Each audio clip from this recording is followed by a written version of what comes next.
कृष्ण मनाओ भोरी। तेग बहादुर परम कृपाला, परम कृपाला। श्री गुरु गोविंद सिंह विशाला, तरुं तरा पर पुन पुन सीसा, पुन पुन सीसा। बंदों बार बार जगदीशा, जामै अमृत ज्ञान है माणिक भगत वैराग। श्री गुरु ग्रंथ साहिब उदद बंदों कर अनुराग। एक अंकारा सतगुरु ते प्रसाद सच होए। वाहिगुरु जी की फतेह, विघ्न विनाशन सोए। सतनाम वाहिगुरु साहिब जियो। इयों सुन कारूं दर्पण दर पर आयो। श्री नानक को दर्शन पायो। बंधन कर बाठांड अगारी, संग पीर मानव की भारी। वाहिगुरु जी का खालसा, वाहिगुरु जी की फतेह। सर्ब कला समर्थ सतगुरु चवर छत्र तख दे मालक, जहरा झूर अति हाजरा हजूर। साहिब श्री गुरु ग्रंथ साहिब जी की पावन पवित्र हजूरी विच सुभाईमान परम सत्कार जो गुरु रूप खालसा साध संगत जीओ। वाहिगुरु जी की बख्शिश सदका रात्रि के दीवान च हाजरियां भरन का सुभाग प्राप्त हो रहा है। गुरु के कीर्तनिया पासों अमृत बाणी का कीर्तन आप जी सरवण कर रहे सी। धन गुरु अमरदास जी के ये पावन बचन जो आनंद साहिब जी विच अंकित, हर गुरसिख हर रोज पढ़ता है। ये रसना तू अनरस राच रही, तेरी प्यास न जाए। प्यास न जाए होरत कितै, जिचर हर रस भले न पाए। साहिब जी ने रसना नूं संबोधन करदिआं ये गल कही है कि रसना तू होर बेअंत रसां विच खचत होई है, पर तेरी तृष्णा तेरी प्यास मुकदी नहीं है। मनुख नूं कई तरह के चस्के कई तरह के रस लगे हुए ने। मनुख के दुखों का कारण ही ये रस ने। परमात्मा ने किसी नूं कोई दुख नहीं लाया। जदों खसम विसार कि ये रस भोग, तां तन उठ खलोए रोग। जिंदगी की लोड़ है भोजन खाना, पानी पीना, होर पदार्थ खाना, ये जिंदगी की लोड़ है। जे तो लोड़ ली आपां ये चीज़ां वरतीए तो सुखदाई ने, पर जदों कोई भी चीज़ चस्का बन जाती है, मनुख की आदत बन जाती है, वो रोगों का कारण बनती है। इस करके जदों जीव चस्कियां च पै जाए, रसां च पै जाए, रोगों की आरंभता हुंदी इत्थों है। सतगुरु जी एक जिथे आदर्शक समाज की सिरजना की गल करते हैं, वो समाज आदर्शक मनुखों के राही सिरजिया जाना है।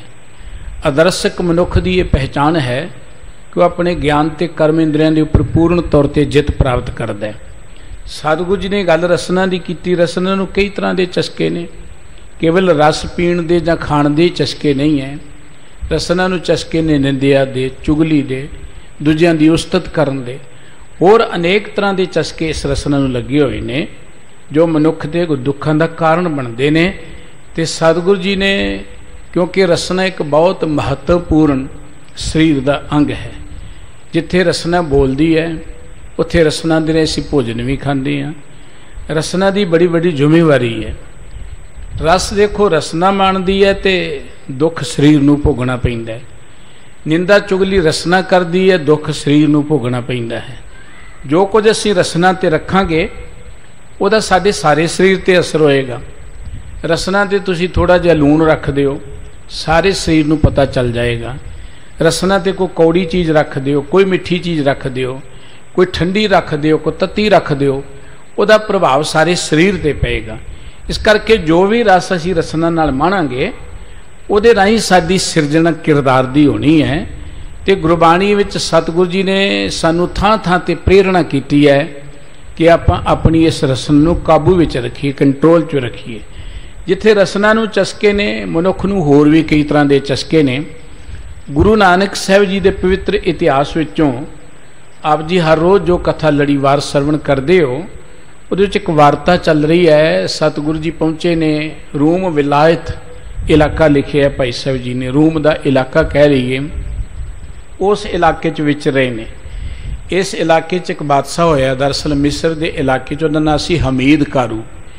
एक कारू गुरु नानक साहब जी तो बहुत चिर पहला होया, वो सी ईरान के इलाके च, जिन्हें बहुत धन दौलत इकट्ठा किया सी, इस दुनिया तो चलिया गया। लेकिन गुरु नानक साहब जी वेले जिहड़ा बादशाह सी, राजा सी, उहदा नाम हमीद सी। आपां देखदे हां कोई बदनाम व्यक्ति होए जां चंगा व्यक्ति होए, उहदे वर्गे जिहड़ा कोई काम करदा है तो उहदे नाल उहदा नाम जुड़ जांदा है। अज भी जिहड़े बंदे बड़े कंजूस हुंदे ने, लोकां नूं लुੱਟਣ वाले आपां कहने ते कारू बन गए, वो कारू होरनां लोकां दे नाल भी जुड़ गया। ये हमीद सी, इहदे नाल भी कारू जुड़ गया, क्योंकि इन्हें भी लोकां ते बड़ा जुल्म कीता। नजायज़ तरीकिਆਂ ਦੇ ਨਾਲ लोकां ते टैक्स ला के जां होर लुੱਟ ਖੋਹ करके बहुत सारा धन दौलत इसने इकट्ठा किया होया सी। कईयां नूं धन इकट्ठा करन दा ही चस्का है। धन गुजरान है, अपनी मेहनत करके आए, मुबारक है। अपनी मेहनत करके कोई अमीर बने, बहुत चंगी गल है। पर जदों मनुख नूं चस्का पै जाए केवल धन ही इकट्ठा करना है, फिर मेहनत घट करदा, बेईमानी बहुती करदा, लोगों ते जोर जुलम बहुते करदा जदों चस्का बन जाए ये धन।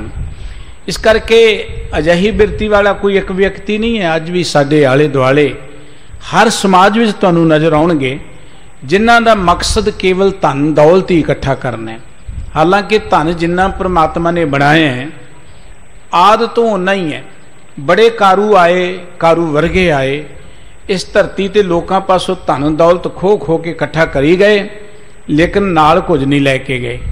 अजिहे मनुख की हालत इवें है जिवें कोई मजदूर काम ते करे तो उन्हें मजदूरी मिले ना। ये लोग सारी जिंदगी धन नूं इकट्ठियां करन दे लई लोकां दीयां बद दुआवां लैंदे ने, नजायज़ ढंग तरीके वरतदे ने, लोकां दे खून पसीने की कमाई नूं ऐन ये चिचड़ वांगू चूस जांदे ने। लेकिन जाण वेले इन्हां दे नाल कुछ नहीं जांदा। गुरबाणी च सतगुरु जी ने माया नूं धन नूं माड़ा नहीं कहा। धन तां गुजरान है, पर माड़ी तां ये चीज़ जदों बंदा सोचदा कि धन ही नाल लै जाना है। धन का जो चस्का पै जाए, दौलत का चस्का पै जाए इकट्ठी करन दा, उदों मनुख अपने इंसानियत के पक्ष तो डिग जाता है। देखो मनुख पहला धन दौलत नूं एकत्र करने लई बड़ा यत्न करता है, शरीर नूं मारदा है, शरीर नूं मारदियां जमीर नूं मार लैंदा है। जमीर नूं मारन दा अर्थ कि इंसानियत खत्म हो जाती, नैतिकता खत्म हो जाती है। मनुख पशुओं तो भी ज़्यादा डिग जाता है। अजे जिहड़े पशु ने उन्होंने कुछ कानून ने, उन्होंने कुछ सिद्धांत ने, लेकिन मनुख पशुओं तो भी ज़्यादा डिग जाता है। वो धन दौलत नूं ही अपनी जिंदगी का सब कुछ मनोर समझ बैठता है। अजिहे लोगों की एक ये उदाहरण है। ये इवें कह लो कि एक मनुखी समाज का नक्शा चितरिया इस साखी दे राही कवि जी ने सतगुरु जी के जीवन इतिहास की कथा लिख के, कि इहो जी बिरती वाले लोग ਜਿਹੜੇ ਨਜਾਇਜ਼ ਤਰੀਕਿਆਂ ਦੇ ਨਾਲ ਧਨ ਇਕੱਤਰ ਕਰਦੇ ਨੇ, ਉਹ ਕਿੰਨੇ ਕੁ ਡਿੱਗ ਸਕਦੇ ਨੇ ਜ਼ਮੀਰ ਦੇ ਪੱਖ ਤੋਂ, ਉਹ ਕਿੰਨੇ ਕੁ ਡਿੱਗ ਸਕਦੇ ਨੇ। ਆਪ ਜੀ ਨੇ ਸਰਵਣ ਕੀਤਾ ਸੀ ਕੱਲ कि ये बंदे ने टैक्स ला ला के धन गराउना शुरू करता, जबरन लोगों को धन दो गराउना शुरू कर दिता। इन्हें फिर देखा कि पता तो लगाइए किसी को धन है कि नहीं है। वजीर नूं किया, वजीर ने आके रिपोर्ट दी कि महाराज किसी को दमड़ी नहीं रही, धन असी खो लिया।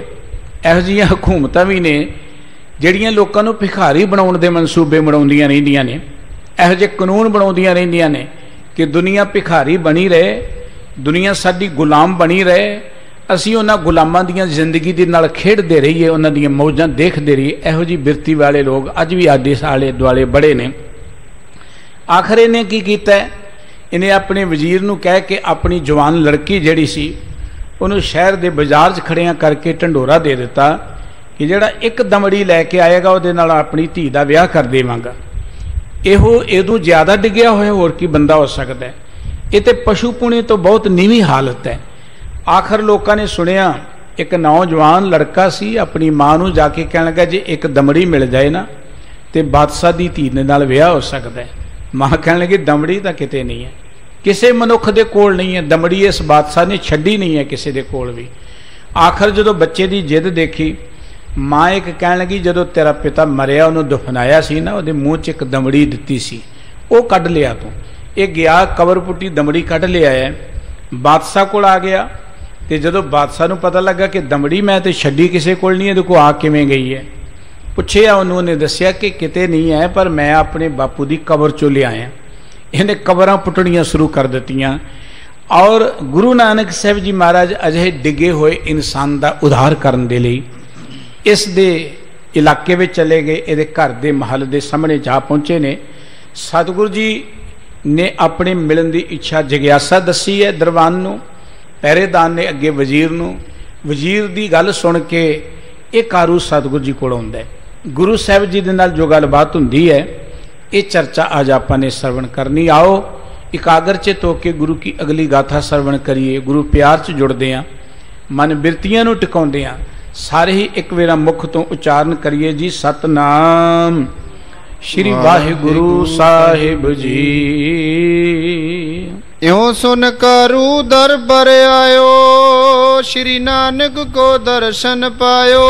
गुरु नानक साहब जी जदों गए, पहरेदार नूं के पुछया कि बादशाह किहो जिहा। बादशाह ने सारी ये कहानी सुनाई है, पहरेदार ने सुनाई है। सतगुरु जी ने मिलण की गल की, कहंदा जी वो किसी नूं नहीं मिलता। सतगुरु जी कहणगे मैं कुछ लैना नहीं है, कोई मंगण वाला नहीं हाँ, मैं उन्होंने मिलना चाहुंदा। सतगुरु जी का यह सुनिया उहदे कोल पहुंचा है। वो बादशाह आप मिलने के लिए सतगुरु जी ने जो दरवाजे ते आया है। बंधन कर ठांड अगारी, संग भीर मानव की भारी। सतगुरु जी नूं बंधना करके कोल खड़ा हो गया। उहदे नाल बहुत सारे लोग सन होर भी। एक ते बादशाह सी, उहदे कई सिपाही हो सकते ने, पहरेदार हो सकते ने, सलाहकार हो सकते ने, ते वैसे भी खुशामदी बेअंती हुंदे ने इहो जिहे लोगों के आसे पासे। बहुत वड्डी भीड़ सी नाल उसदे। सतगुरु जी दे कोल आके खड़ा हो गया। इस बेद श्री नानक दबे बैठे करही ताहे। धन गुरु नानक साहब जी महाराज उस स्थान ते इस तरह बैठे हुए सन। बीन बीन बोठी करी पावे पट के माहे। सतगुरु जी की एक विलक्षणता है, जदों किसी नूं उन्हां ने कोई उपदेश देना हुंदा है, ज्ञान देना हुंदा है, बड़ा सतगुरु जी एक अनोखा तरीका वरतदे सन। सतगुरु जी को अजिहा अनोखा काम करदे जिहदे वल देख के अगला खिंचिया जाए। जिवें हरिद्वार च गए तो उल्ट पासे पानी सुट्टना शुरू करता। मक्के च गए तो सतगुरु जी ने मसीत की महराब वल नूं पैर करके सतगुरु जी सौ गए। इस तरीके नाल इत्थे भी सतगुरु जी बड़ी मौज विच ठीकरियां इकट्ठियां करन लग पे। खिलरियां हुई सन ठीकरियां धरती तो चुगन लग पे।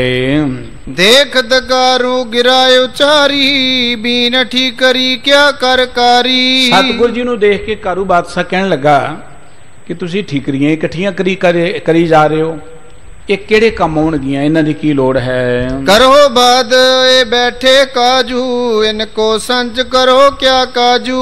तुसीं एवें व्यर्थ ही अपना टाइम बतीत कर रहे हो।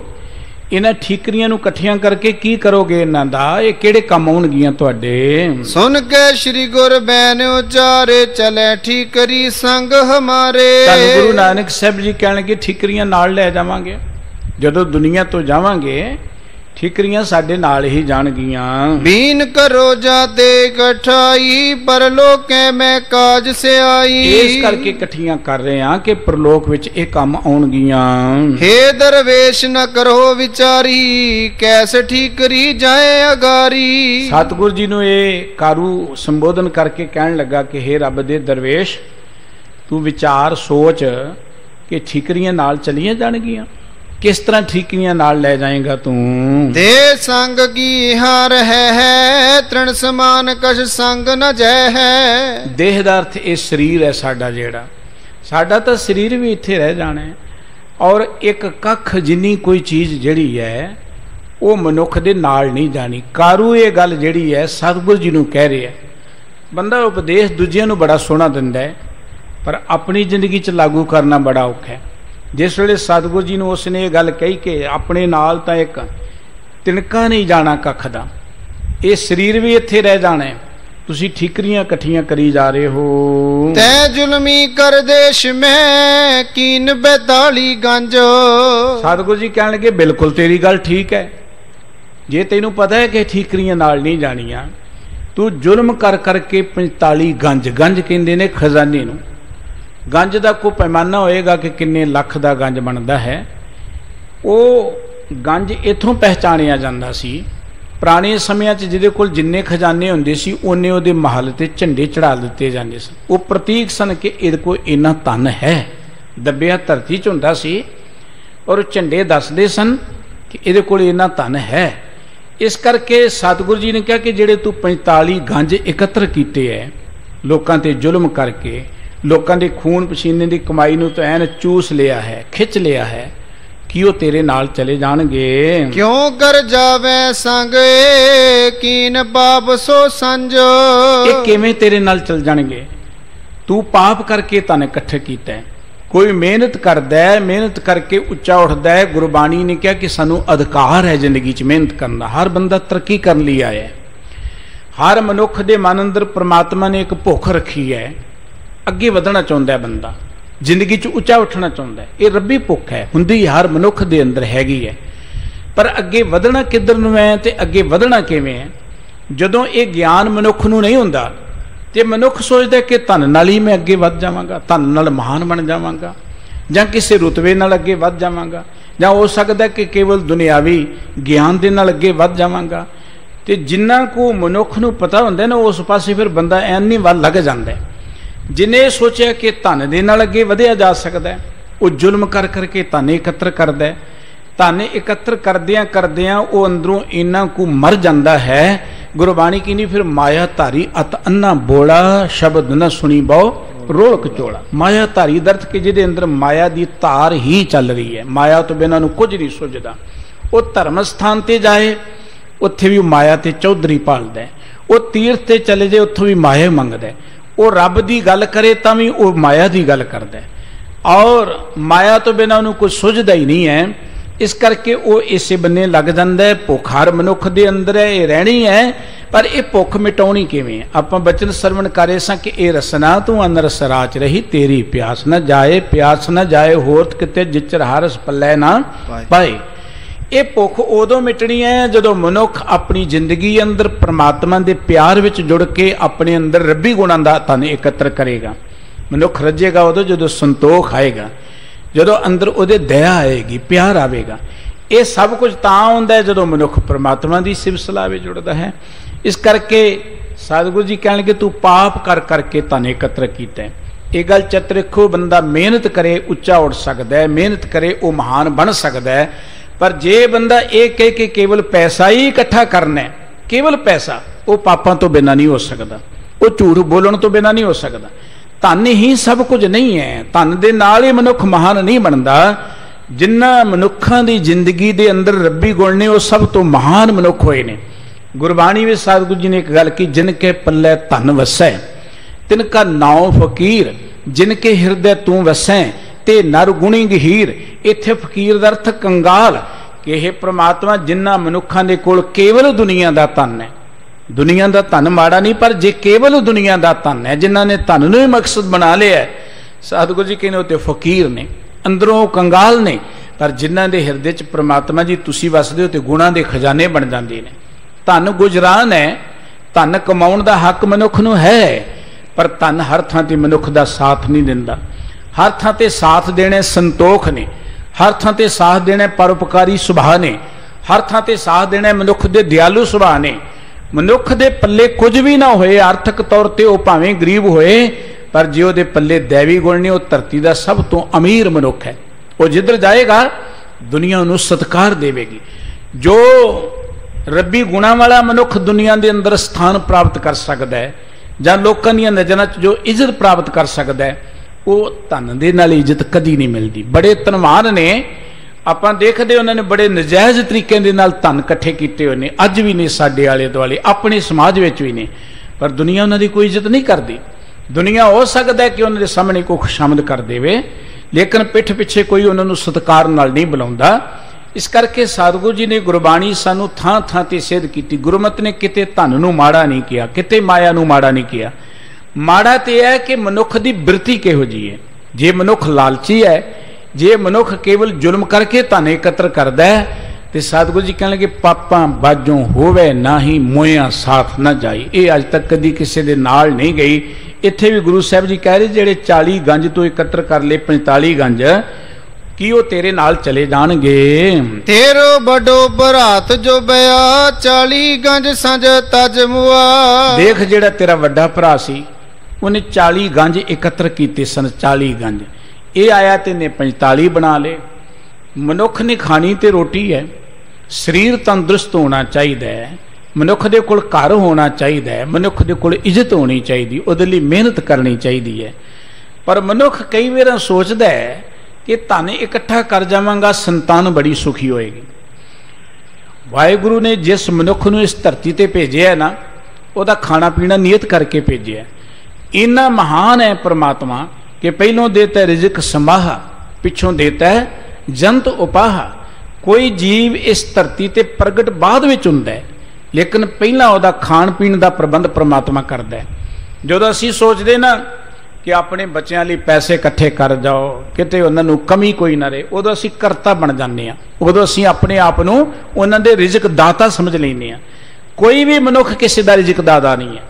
माँ प्यो की ड्यूटी है बच्चों नूं पालना, सानू भी किसी ने पाले है, लेकिन मता कोई सोचे कि मैं इन्हां दा रिजक दाता हाँ। रिजक तो परमात्मा ने देना है, हर मनुख के हिस्से का देना ही देना है। और जदों असीं सोचते हैं कि धन इकट्ठा कर लो बच्चों के लिए काम आएगा, उदों असीं बच्चों नूं अपंग बना रहे हुंदे हां। उदों असीं बच्चों नूं अपंग बना रहे हैं कि बच्चे जिंदगी अंदर अपंग बन जाण, उन्होंने करना कुछ ना पए।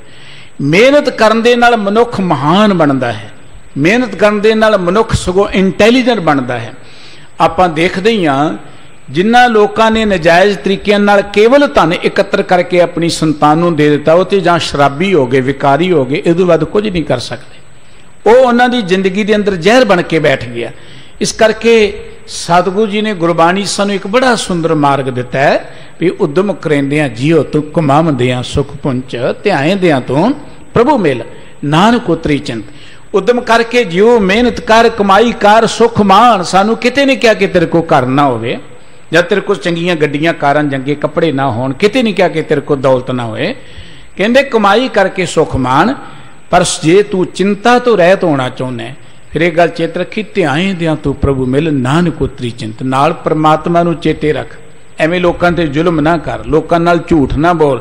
सतगुरु जी कहणगे तेरा भरा 40 गंज इकट्ठे कर गया, चलिया गया ना, इत्थे ही छड्ड गया, वो किहड़ा नाल लै गया है। ताके संग ना गई अगारी, ते दे जै संची अत भारी। ओदे नाल ते इन्नी दौलत गई नहीं है, तू उस तो भी ज्यादा इकट्ठी करनी शुरू कर दित्ती है। चलो घरां च तां कोई करे, ये भी गल को वधिया नहीं है। मनुख जे किते संस्थावां च आ जाए ना, संस्थावां च बड़ियां बड़ियां सोहणियां संस्थावां मेहनत करके गुरु के प्यारे बनाउंदे ने, गुरु के सिख जां संगतां जां होर लोग बनाउंदे ने, ते कई वारी संस्थावां ते इहो ਜਿਹੇ लोग आ जांदे ने ਜਿਹੜੇ ਕਹਿੰਦੇ कि पिछले ने इन्ना धन इकट्ठा सी, ਇੰਨੀਆਂ ਐਫਡੀਆਂ करा के जावांगे, ਅਸੀਂ ਇੰਨੇ पैसे इकट्ठे करके जावांगे। हैरानी दी गल है, दुनिया ये पैसे दिंदी है समाज की सेवा दे लई, दुनिया ये पैसे दिंदी है कि आपां कोई गुरमत दा, गुरबाणी दा प्रचार प्रसार कर सकीए। वर्ल्ड वाइड तो जिन्नियां भी साडियां संस्थावां ने, तुसीं उन्हां दे अंकड़े कढ के देख लो, कोई विरला भागां वाली संस्था होएगी जिहड़ी मनुखता दे खातर काम कर रही है, जां ओह धन खर्चदी हो, इन्हां दे बजट विच कोई ये लेखा जोखा होएगा कि आपां एजुकेशन ते किन्ना खर्चना है, धर्म प्रचार ते किन्ना खर्चना है। बहुत घट लोग होणगे, भागां वाले उन्हां नूं नमस्कार है, वो सत्कारयोग ने। नहीं तो ज्यादातर वो एफडियां धरियां धराइयां रह जांदियां ने, उहदे बाद लोग डांग सुट्टा ही करते, अदालतां च जाके वो खर्च हो जांदियां ने, वो काम ही किसी दी नहीं आउंदियां। अदालतां च लगदे ने इहो जिहे पैसे ਜਿਹੜੇ नजायज़ इकट्ठे कर करके संस्थावां दे दब दब के लोग चले जाते हैं। वो नलायक लोग गिने जाते, लायक नहीं गिने जाते। ਜਿਹੜੇ लोगों के खून पसीने की 10 की किरत नूं केवल बैंकां 'च इकट्ठियां करके आप इस धरती तो कूच कर जाते हैं, वो कोई मनुखता दीयां असीसां नहीं लैके जाते, वो संस्थावां दा कोई भला नहीं करके जाते, वो संस्थावां दे डोबण दा कारण वो लोग बनते हैं। इस करके सानू ते सतगुरु जी ने को गल की, घाल खाए कि छत्तों दे नानक राह पछाणी जी। सानू सतगुरु जी ने वंड के छकण का मार्ग दिता है। साडा इतिहास इन्ना गौरवमयी है कि जदों भी सिख दे कोल पावर आई, ताकत आई, तो उन्होंने उस पावर ते बैठ के भी जो कुछ कमाया उन्होंने लोगों च वंडना शुरू कर दिता। इतिहास ने एक बड़ी वधिया गाथा लिखी है। अहमद शाह अब्दाली दिल्ली नूं लुट के आ रहे हैं, धन दौलत बड़ा लुटिया उन्हें हिंदुस्तान चों, धीआं नूं लुट के बन के कैदी बना के, कारीगर कैदी बना के तुर पिया। इन्हां हिंदुस्तानियों की उदों अणख ना जागी जिहड़े कहंदे साडा हिंदुस्तान है, किसी की अणख ना जागी। हुण कहते ना साडा है जी, असीं आजाद कराया, उदों किसी की ना जागी कि साडियां धीआं नूं बन के लै चले ने। हुण वो मालिक गिणदे ने, पर जिन्हां ने उदों इन्हां धीआं नूं तकरीबन 1600 बहु बेटियां नूं छड़ा के घरों घरी गुरु के खालसे ने भेज दिता, अब्दाली नूं चंगा लुटिया। तो उस वेले लाहौर का गवर्नर जिहड़ा सी ना, दरअसल बड़ा तंग आया होया सी। एक हमले की घटना है, उन्हें सिंघां नूं कहा कि लुट लो इनू अब्दाली नूं। सिंघां ने लुट लिया, अब्दाली कुट खा के चलिया गया। तो लाहौर के गवर्नर ने एक चिट्ठी लिखी कि खालसा जी मेरा हिस्सा भी दे दिओ, तुसीं इन्नी लुटमार की है, मेरा हिस्सा दे दिओ। तो सिंघां ने अगों जवाब दिता कि सिंघां ने तो उदों ही लोगों च वंडता, असीं ते रात नूं भांडे मूधे करके सौने आ, कोल कुछ नहीं, सब कुछ वंड दिता गरीबां नूं। सिंघां कोल जो इहो जिहा धन हुंदा सी वो लोकां 'च खर्च दिया करदे सन, लोकां दीआं लोड़ां ते खर्च दिया करदे सन।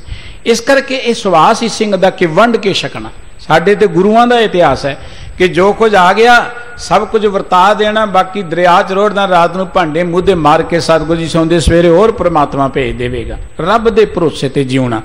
इस करके सतगुरु साहिब जी कहण लगे कि जे ते धन ही इकट्ठा करना है तो पापां तो बिना इकट्ठा नहीं होना, करी जाओ, ये धन कदी सुख नहीं देवेगा। हाँ, ये रब दे जितने भी सोमे ने, देखो पानी दे सोमे निकलते हैं, पानी दे सोमे जे ते चलते रहन ते पवित्र रहते हैं, जे चलते रहन पवित्र रहते हैं।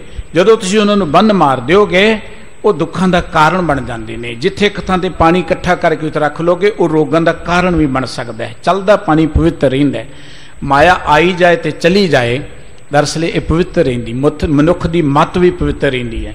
जदों इनू एकत्र करने वाले बन्ने बंदा लग जाता है ना, एक तो वो मन च परमात्मा के प्रति बेभरोसगी है कि मैनू शायद कल नूं जां मेरे बच्चों नूं रब ने भुला ही देना है, शायद रब उन्होंने रोटी नहीं देवेगा, मैं ही रोटी उन्होंने इकट्ठी करके चले जावां।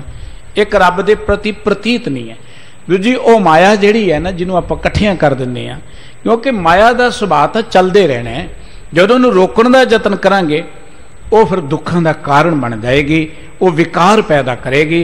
सो सतगुरु साहिब जी इनू भी कहते हैं, तेरे भरा ने 40 गंज इकट्ठे किए, तू होर ज्यादा करके 45 इकट्ठे कर ले, तू नाल लै जाएगा, तेरा भरा ते नाल लै नहीं गया। तेरे संग सो क्यों कर जावे, दो जग बरे महा दुख पावे। तेरे नाल किवें चली जाएगी माया, तू ते दोजकां दी अग विच सड़ेगा, बड़ा भारी दुखी होएगा। देखो मरण तो बाद की होना है ये तो परमात्मा जानदा है। जिहड़े चले गए ने धरती तो उन्होंने आके नहीं दसिया कि असीं किस हालत विच हां। जे कदी किसी का कोई बजुर्ग आके दसदा होए तो दसो तुसीं, कदी नहीं कोई आया। कित्थे चलिया जांदा है, किसी ना मिलदे नहीं भेत, किसी नूं कोई पता नहीं है कित्थे प्राणी चलिया जांदा। गुरु ग्रंथ साहिब जी दे बचन ने, नानक एव न जापी कित्थे जाए समाए। पता नहीं है जीव कित्थे चलिया जांदा ते वाहिगुरू दी लीला नूं फलोड़न दी सानू कोई लोड़ नहीं है, ते परमात्मा जानदा। लेकिन जिहड़ा नरक है, दोजक है, वो इस जिंदगी दे अंदर है। जिहड़ा बंदा औगणा च लालची बन गया, जिहड़ा बंदा तृष्णालु बन गया, अक्सर धार्मिक लोग कहते जी नरकां दी अग विच साड़िया जाएगा, नरकां दी अग विच साड़िया जाएगा। वो अग कदों मिलनी जां है जां नहीं है उहदी आपां चर्चा नहीं करते, पर जिउंदे जी बंदा जिस अग विच सड़दा है वो नरकां दी अग तो किते भयानक है। वो जिहड़े कल्पत नरक ने उन्हां तो किते भयानक है। वो अग है तृष्णा दी, अंतर तृष्णा अग। जिस मनुख दे अंदर तृष्णा दी अग है उते कदी शांत नहीं हो सकदा। उत्थे अग एक है जां किन्नियां पता नहीं, पर जिउंदे जी मनुख दे अंदर 5 तरह की अग बन रही है। काया आरण, मन विच लोहा, पंच अगन तित लाग रही। जिस मनुख दे अंदर 5 तरह की अग जिउंदे जी बल रही, उदों वड्डा कोई नरक कोई हैगा? दरअसल दसना तो यह सी कि तू जिउंदे जी नरक विच सड़ रहे हैं, तू जिउंदे जी स्वर्ग नूं मनना है, तू जिउंदे जी सचखंड विच लिवलीन होना है, सच विच अभेद होना है। पर क्योंकि ये करनी तो मनुख नूं दसी ना गई, जे मनुख नूं ये करनी दस दिती तो थां थां मत्थे कित्थों टेकेगा? फिर अखौतियां दे पैरों ते किवें टेकेगा? फिर वो धर्म के नां ते दान पुण्य एडा वड्डा किवें करेगा जे दस दिता कि भई इस जिंदगी सुख मानना। तो ते लारा लाया जाता कि मरण तो बाद दोजक है, मरण तो बाद स्वर्ग है, मरण तो बाद सचखंड है। गुरमत ने लारा नहीं लाया। गुरबाणी कहती जिउंदे जी जिंदगी इहो जी बना लाओ तुसी जिउंदे जी बैकुंठ दे वासी बन जाओ। गुरबाणी में सतगुरु जी ने गल की राज न चाहूं मुक्त न चाहूं मन प्रीत चरण कमलारे। बाबा कबीर साहब जी बड़ी मौज में गल कहते हैं, कहने के सुरग नरक ते मैं रहो सतगुरु के प्रसाद चरण कमल की मौज में रहो अंतर आद। एक थां ते भगत जी ने होर क्या पिस्त नजीक राख रह मन्ना। एक कृपालु परमात्मा मैनू अपने नेड़े रख, मेरे लिए यही बेहस्त है, मैनू होर किसी बेहस्त की लोड़ नहीं है। बेहस्त बड़ी वखरी जी गल है। मुक्त बपड़ी पी ज्ञानी त्यागे। ज्ञानवान लोगों ने मुक्ति भी ठकराती, सानू मुक्ति की लोड़ नहीं, तेरे चरणों का प्यार चाहिए। सब तो वड्डा बैकुंठ ते सानू साडे बाबे ने दे दिता है। जहां बैकुंठ जहां तहां बैकुंठ जह कीर्तन तेरा। जिथे परमात्मा की सिफत सलाह है वह बैकुंठ है। साध संगत स्थान जगमग नूर है, विच संगत हर प्रभ वसै जियो। हुण जिथे परमात्मा वसदा वही सचखंड है ना। जे तुसी घर च बैठिया भी वाहिगुरु जी के प्यार च जुड़े तो उही सचखंड है। सच विच लिवलीन हो गए तुसी, जिउंदे जी सच दे नाल जुड़ना है।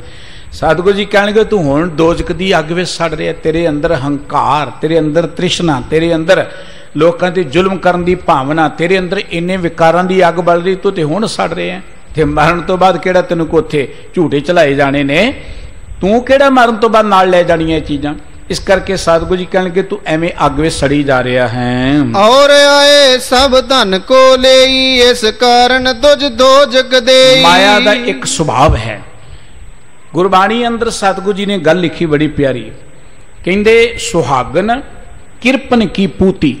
पूती का अर्थ जिद्दां आपां पुत्र कहने आ, पूती का अर्थ इत्थे धी है, सुहागन का अर्थ इत्थे माया है। माया सदा सुहागन रहिंदी है, ये कदी दुहागन नहीं हुंदी। एक खसम मर जे तो 50 होर तैयार ने, इहनूं काहदा घट है। माया सदा सुहागन रहिंदी ते मालक बड़े ने, इहदा मालक कदी सिर तो उठदा नहीं है। कहणगे जिहड़ी माया सुहागन है ना, किरपन की पूती, कंजूस बंदे दी तां इह धी है। देखो धीआं नूं असीं बड़े चाअ नाल पालदे आं, वड्डियां करदे आं, पढ़ाउंदे आं, एजुकेट करदे आं, पर वो धी नूं असीं विआह के दूजे घर तोर दिंदे आं। वो सुख जिहड़ी है दूजे घर च जाके दिंदी है। कहणगे सुहागन माया किरपन की पूती, यह माया ते कंजूस दी धी है। बंदा कट्ठा ही करदा रहिंदा है, करदा करदा आप खाली है चलिया जांदा, दूजियां जोगी रह जांदी है, वो दूजियां दे काम आउंदी है। सतगुरु जी कहंदे माया कट्ठी करके तेरा भरा मर गया इत्थे छड्ड गया, तू होर जुल्म करके कट्ठी कीती तू भी इत्थे छड्ड जानी, होर ना लोगां ने आके मल लैनी है। कौन काज तेरे अब आवे, पर दो जग में जब बिरलावे। जदों तू दुखी होएगा ये माया तेरे कम नहीं होनी। जिस वेले मनुख दे उपर जमां दा डंडा खड़कदा है, मौत दी सामने नजर आउंदी है, उदों माया मनुख नूं मौत तो नहीं बचा सकदी। देखो बंदा किन्ने नजायज काम कर करके पहला शरीर मारदा है, फिर जमीन मारदा है, धन इकट्ठा कर लैंदा है, फिर शरीर रोगी हो जाता है। शरीर रोगी होकर बंदा रोगां नाल पीड़ित हो जाता है। शरीर ही नहीं मानसिक तौर पर रोगी हो जाता, बंदा परेशान हो जाता है, बेचैन हो जाता है। तो फिर सोचता कि डॉक्टर कोल चलीए, डॉक्टर साहब पैसे जिन्ने मर्जी लग जान पर इस पीड़ा तो मैनू बचा लो। तो डॉक्टर साहब कहते भाई गल ये है, पैसे की गल नहीं है, बचाना तो परमात्मा ने, मैं तो जोर ला हटिया, इत्थे तुहानूं परमात्मा ही रख है, उत्थे धन नहीं कमाउंदा। परिवार कहता जी धन तो पैसे वांगू रोड़ देवांगे, पैसे वांगू पानी वांगू रोड़ देवांगे पैसिਆਂ ਨੂੰ, इस नूं बचा लो। तो डॉक्टर साहब कहते इत्थे पानी वांगू रोड़ियां गल नहीं बननी, ये मेरे वस नहीं है, जो मैं कर सकदा कर दिता है, बाकी तो हुण परमात्मा दे हत्थ। पर उदों क्योंकि परमात्मा नूं जिन्हें जिउंदे जी जां जदों मौका सी याद नहीं किया तो मरन वेले कित्थों याद करेगा। ये नहीं है कि मरन वेले रब नूं याद कर लांगे तो गल बन जाएगी, मुबारक है जो कोई कर ले। लेकिन जो जवानी च नहीं किया, बाबा फरीद साहब जी ने कहा सी, फरीदा जां तो खट्टण वेल तां तू रत्ता दुनी सियों, मरग सवाई नी जां भरिया तां लद्दिया। जदों ते खट्टी खट्टण दा वेला उदों तू दुनिया नाल जुड़िया रहा। उदों कहंदा जी साडे कोल ते टाइम ही नहीं है किते सतसंगत करना, साडे कोल जी रोटी खाण दा टाइम नहीं, तुसीं कहंदे गुरुद्वारे जाणे, रोटी खाण दा टाइम नहीं साडे कोल। ਅਸੀਂ ਤੇ ਆਪਣੇ ਸਰੀਰ ਨੂੰ ਨਹੀਂ ਦੇਖ ਸਕਦੇ, ਕੰਮ ਹੀ ਇੰਨਾ।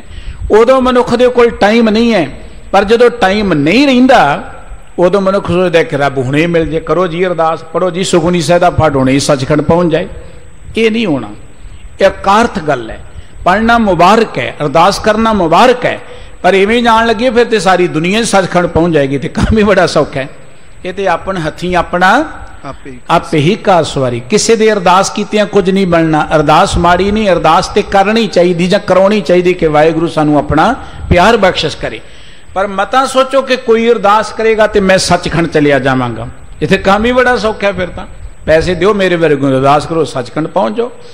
ਉਹਦੇ ਲਈ ਤੇ ਆਪ ਮਿਹਨਤ ਕਰਨੀ ਪੈਣੀ ਹੈ। ਉਹ ਇੱਕ ਦਿਨ ਦਾ ਕੰਮ ਨਹੀਂ ਹੈ, ਉੱਥੇ ਜ਼ਿੰਦਗੀ ਦੇ ਅੰਦਰ ਧਾਰਨ ਕਰਨਾ ਪਏਗਾ। ਦੇਖੋ ਇੱਕ ਦਿਨ 'ਚ ਕੋਈ ਅਮੀਰ ਨਹੀਂ ਬਣਦਾ, ਔਰ ਕਿਸੇ ਦੇ ਅਰਦਾਸ ਕੀਤਿਆਂ ਕੋਈ ਅਮੀਰ ਨਹੀਂ ਬਣਦਾ। ਮਿਹਨਤ ਕਰਦਿਆਂ ਕਰਦਿਆਂ ਕੌਡੀ ਕੌਡੀ ਜੋੜ ਕੇ ਜੋਰੇ ਲੱਖ ਕਰੋੜ ਭਾਵੇਂ ਨਾਲ ਨਹੀਂ ਜਾਂਦੇ, ਪਰ ਇੱਕ ਦਿਨ ਇਕੱਠੇ ਨਹੀਂ ਹੋ ਜਾਂਦੇ। ਬੜੀ ਮਿਹਨਤ ਕਰਨ ਤੋਂ ਬਾਅਦ ਇਕੱਠੇ ਹੁੰਦੇ ਨੇ, ਕਈ ਸਾਲਾਂ ਬਾਅਦ ਇਕੱਠੇ ਹੁੰਦੇ ਨੇ। ਇੱਕ ਦਿਨ 'ਚ ਕੋਈ ਵਿਦਵਾਨ ਨਹੀਂ ਬਣ ਜਾਂਦਾ। ਦੇਖੋ ਬੱਚੇ ਕਿੰਨੇ ਕਿੰਨੇ ਸਾਲ ਪੜ੍ਹਦੇ ਨੇ, ਫਿਰ ਕਿਤੇ ਡਾਕਟਰ ਬਣਦਾ, ਕੋਈ ਇੰਜੀਨੀਅਰ ਬਣਦਾ, ਕੋਈ ਹੋਰ ਪਾਸੇ ਜਾਂ ਜਿਸ ਬੰਨੇ ਵੀ ਲੱਗਣਾ ਹੈ। ਕਈ ਸਾਲਾਂ ਬੱਧੀ ਮਿਹਨਤ ਕਰਨ ਤੋਂ ਬਾਅਦ ਬੰਦਾ ਉਧਰ ਕਾਮਯਾਬ ਹੁੰਦਾ। ਕਿਸੇ ਵੀ ਲਾਈਨ ਦੇ ਅੰਦਰ ਕਾਮਯਾਬ ਹੋਣਾ ਹੈ ਤੇ ਉਹਦੇ ਲਈ ਘਾਲਣਾ ਕਰਨੀ ਪੈਂਦੀ ਹੈ। ਪਰਮਾਤਮਾ ਵਿੱਚ ਲਿਵਲੀਨ ਹੋਣਾ ਤੇ ਉਹਦੇ ਲਈ ਵੀ ਘਾਲਣਾ ਕਰਨੀ ਪਏਗੀ। ਸਤਿਗੁਰੂ ਜੀ ਨੇ ਕਿ ਹਰ ਹਰ ਨਿਤ ਜਪਿਓ ਜੀਓ, ਲਾਹ ਖਟਿਓ ਦਿਹਾੜੀ। ਹਰ ਰੋਜ਼ ਮਿਹਨਤ ਕਰੋ। ਅਸੀਂ ਕੰਮਕਾਰ ਤੇ ਰੋਜ਼ ਮਿਹਨਤ ਕਰਦੇ ਆ ਨਾ, ਮਿਹਨਤ ਕਰਦੇ ਕਰਦੇ ਆਖਰ ਸਫਲਤਾ ਮਿਲਦੀ ਹੈ। ਵਾਹਿਗੁਰੂ ਜੀ ਦੇ ਪਿਆਰ 'ਚ ਜੁੜਨ ਦਾ ਲਾਹਾ ਰੋਜ਼ ਖੱਟੋ, ਰੋਜ਼ ਵਾਹਿਗੁਰੂ ਜੀ ਦੇ ਪਿਆਰ ਜੁੜੋ। ਰੋਜ਼ ਆਪਾਂ ਲਾਹਾ ਖੱਟਾਂਗੇ, ਵਾਹਿਗੁਰੂ ਜੀ ਬਖਸ਼ਿਸ਼ ਕਰਨਗੇ, ਇੱਕ ਦਿਨ ਆਪਣੇ ਵਿੱਚ ਲਿਵਲੀਨ ਕਰ ਲੈਣਗੇ। ਇਸ ਕਰਕੇ ਜੇ ਕੋਈ ਬੰਦਾ ਕਹੇ ਜੀ ਮਰਨ ਵੇਲੇ ਹੀ ਚੇਤੇ ਕੀਤਿਆਂ ਗੱਲ ਬਣ ਜਾਏਗੀ, ਮੁਬਾਰਕ ਹੈ, ਕੋਈ ਚੇਤੇ ਕਰ ਲੇ ਭਾਗਾਂ ਵਾਲਾ ਹੈ, ਪਰ ਗੱਲ ਐਵੇਂ ਨਹੀਂ ਬਣਨੀ। ਨਾ ਹੀ ਚੇਤੇ ਆਉਂਦਾ, ਉਦੋਂ ਤੇ ਚੇਤੇ ਉਹੀ ਕੁਝ ਆਉਂਦਾ ਜਦੋਂ ਜਿਹਦੇ ਵੱਲ ਬਿਰਤੀ ਲੱਗੀ ਹੋਈ ਹੁੰਦੀ ਹੈ। ਜੋ ਕੁਝ ਸਾਰੀ ਜ਼ਿੰਦਗੀ ਕੀਤਾ ਧਿਆਨ ਤੇ ਉਹਦੇ 'ਚ ਹੀ ਰਹਿਣਾ। ਇਸ ਕਰਕੇ ਸਤਿਗੁਰੂ ਜੀ ਕਹਿੰਦੇ ਉਦੋਂ ਬੰਦਾ ਬਿਲ ਲਾਉਂਦਾ ਹੈ, ਫਿਰ ਉਹਦਾ ਕੋਈ ਵਸ ਨਹੀਂ ਚੱਲਦਾ। ਜਬ ਤਨ ਦੇਹ ਹੈ ਪ੍ਰਾਨ ਨਿਆਰੇ, ਪੂਰਬ ਨਰ ਲੈ ਦਰਬ ਸਮਾਰੇ। ਬੰਦਾ ਜਦੋਂ ਮਰਦਾ ਨਾ, ਜਦ ਮਰਨ ਕੰਢੇ ਹੁੰਦਾ, ਇੱਕ ਤੇ ਮਰ ਗਿਆ ਗੱਲ ਵੱਖਰੀ ਹੈ, ਜੇ ਮਰਨ ਦੀ ਤਿਆਰੀ ਕਰ ਰਿਹਾ ਹੁੰਦਾ ਤੇ ਜਿਨ੍ਹਾਂ ਨੇ ਧਨ ਸਾਹਮਣਾ ਉਹਦੇ ਹੀ ਸਕੀਮਾਂ ਲਾਉਣੀਆਂ ਸ਼ੁਰੂ ਕਰਨ ਦੇ ਵੀ ਆਪਾਂ ਕੀ ਕੀ ਸਾਹਮਣੇ ਕਿੱਦਾਂ ਕਰਨਾ। ਕਈ ਤੇ ਪਹਿਲਾਂ ਹੇਰਾ ਫੇਰੀ ਨਾਲ ਇਕੱਠਾ ਕਰ ਲੈਂਦੇ ਨੇ। ਆਪਾਂ ਦੇਖਦੇ ਆਲੇ ਦੁਆਲੇ, ਮੈਨੂੰ ਯਾਦ ਹੈ ਇੱਕ ਵਾਰੀ ਅੱਜ ਤੋਂ 10-15 ਸਾਲ ਪਹਿਲਾਂ ਦੀ ਗੱਲ, ਮੇਰੇ ਵੀ ਬਜ਼ੁਰਗ ਢਿੱਲੇ ਸਨ, ਇੱਕ ਹਸਪਤਾਲ 'ਚ ਇਲਾਜ ਚੱਲ ਰਿਹਾ ਸੀ। ਉੱਥੇ ਇੱਕ ਹੋਰ ਮਾਤਾ ਜੀ ਸਨ ਢਿੱਲੇ, ਉਹ ਮਾਤਾ ਜੀ ਕੁਦਰਤੀ ਚੜ੍ਹਾਈ ਕਰ ਗਏ ਤੇ ਉਹ ਚੜ੍ਹਾਈ ਕਰਨ ਤੋਂ ਬਾਅਦ ਪਹਿਲਾਂ ਫੋਨ ਕੀਤਾ ਜਾ ਰਿਹਾ ਕਰਕੇ ਫਲਾਣੀਆਂ ਚਾਬੀਆਂ ਸਾਂਭ ਲਓ, ਫਲਾਣਾ ਕੰਮ ਕਰ ਲਓ। ਉਹ ਮਾਤਾ ਜੀ ਦੀ ਸੰਭਾਲ ਨਹੀਂ ਅਜੇ ਹੋਈ, ਪਹਿਲਾਂ ਚਾਬੀਆਂ ਸੰਭਾਲਣ ਦੀ ਗੱਲ ਜਿਹੜੀ ਇਹ ਚੱਲ ਰਹੀ ਹੈ। ਇਹ ਸੁਭਾਅ ਹੈ ਮਾਇਆ ਦਾ। ਜਿੱਥੇ ਨਜਾਇਜ਼ ਤਰੀਕਿਆਂ ਦੇ ਨਾਲ ਮਾਇਆ ਇਕੱਠੀ ਹੋਏਗੀ, ਬੰਦੇ ਨੂੰ ਬਾਅਦ ਵਿੱਚ ਸੰਭਾਲਿਆ ਜਾਂਦਾ, ਪਹਿਲਾਂ ਉਹਦੀ ਮਾਇਆ ਹੀ ਸੰਭਾਲਣੀ ਜਿਹੜੀ ਹੈ ਉਹਦਾ ਯਤਨ ਕੀਤਾ ਜਾਂਦਾ ਹੈ। ਗੁਰਬਾਣੀ ਇੱਕ ਗੱਲ ਕਹਿੰਦੀ ਹੈ, ਇੱਕ ਉਭਰੇ ਇੱਕ ਲੱਕ ਬੰਦ ਖਰੇ। ਇੱਕ ਤੇ ਬੰਦਾ ਮਰਿਆ ਤੇ ਦੂਜੇ ਲੱਕ ਬੰਨ ਕੇ ਖੜੇ ਨੇ ਕਿ ਮਾਇਆ ਆਪਾਂ ਇਕੱਠੀ ਕਿਵੇਂ ਕਰਨੀ, ਸਾਹਮਣੀ ਕਿਵੇਂ ਹੈ। ਦਫਨ ਕਰੇ ਤੁਝ ਕੋ ਬਸ ਚਾਤੀ ਹਿਰਦੈ ਵਿਚਾਰ ਲਿਓ ਬਲ ਭਾਤੀ। ਸਤਿਗੁਰੂ ਜੀ ਕਹਿੰਦੇ ਸੋਚ ਲੈ, ਤੈਨੂੰ ਤੇ ਬਾਅਦ ਚ ਅਗਲੇ ਘਰੋਂ ਬਾਹਰ ਕੱਢਣਾ ਦੱਬਣਾ, ਪਹਿਲਾਂ ਸਭ ਤੋਂ ਪਹਿਲਾਂ ਮਾਇਆ ਸਾਹਮਣੀ ਹੈ, ਧਨ ਖੋਣਾ ਹੈ। ਜੈ ਕਹਿ ਦੇਖਾ ਸੁਨਾ ਰੁਪਈਆ, ਕਰਿਓ ਜੋਰ ਦੇ ਲੀਨ ਖੁਸਈਆ। ਬਾਬਾ ਕਬੀਰ ਸਾਹਿਬ ਜੀ ਨੇ ਕਿਹਾ ਸੀ, ਕੌਡੀ ਕੌਡੀ ਜੋਰ ਕੇ ਜੋਰੇ ਲੱਖ ਕਰੋੜ, ਅੰਤ ਕੀ ਬਾਰ ਨਾ ਕੱਛ ਮਿਲਿਓ ਲਈ ਲੰਗੋਟੀ ਤੋਰ। ਪੁਰਾਣੇ ਬਜ਼ੁਰਗਾਂ ਨੂੰ ਹੁਣ ਤੇ ਬੈਂਕਾਂ ਚੱਲ ਪਈਆਂ, ਸੁਭਾਅ ਸੀ ਕਿ ਉਹ ਕੋਈ ਪੈਸਾ ਦੰਬੜੇ ਜਿਹੜੇ ਸੀ ਆਪਣੀ ਲੰਗੋਟੀ ਦੇ ਨਾਲ ਪੱਲੇ ਬੰਨੀ ਰੱਖਣੇ, ਕਿਤੇ ਕੰਮ ਆ ਜਾਣਗੇ।